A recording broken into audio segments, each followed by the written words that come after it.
పిల్లాడు పుట్టిండు కామా. ఇప్పుడు బయటకు వచ్చినాం. ఇంజనీరింగ్ స్టూడెంట్స్ డిగ్రీ వాళ్ళకి ఎంత చండాలమో చెప్తా వినండి. 16 సంవత్సరాలు చదివి వినండి, 16 సంవత్సరాలు చదివి 16 లైన్లు తెలుగులా 16 మంది ముందర మాట్లాడడం చేతగాని మీ మొఖాలకు మలసొల్ల. 16 మంది ముందర ఇంగ్లీష్ వద్దు నీ ముఖానికి, తెలుగులో 16 మంది ముందర.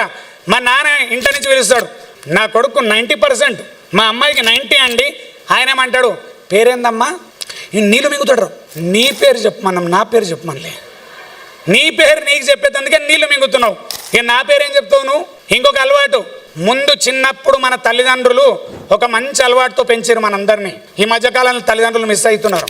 మా చిన్నతనంలో ఒక రూల్ ఉంటుండే, ఇంటికి ఎవరు వచ్చినా కూడా, ఇంకా మాకంటే ముందోళ్ళది ఇంకా అద్భుతం, మేము కొంచెం బిగడాయించిన బ్యాచ్. మా దగ్గర ఇంటికి ఎవరన్నా రాగానే ఫస్ట్ రూల్ ఏం తెలుసా? నాన్న ఏం చెప్తుండే, నీళ్ళు తీసుకురారా. మగపిల్లవాడైనా సరే నీళ్ళు తీసుకొచ్చి అంకుల్కి ఇవ్వాలి. ఇచ్చేటప్పుడు ఏం అడగాలి? నువ్వు అంకుల్ బాగున్నారా, నమస్కారం అంకుల్, ఎట్లున్నారు అంకుల్, ఈ 3 క్వశ్చన్లు అడగాలి. అడగలేదనుకో వాళ్ళు పోయినాక పొట్టు తిడుతుండే ఇంట్లో.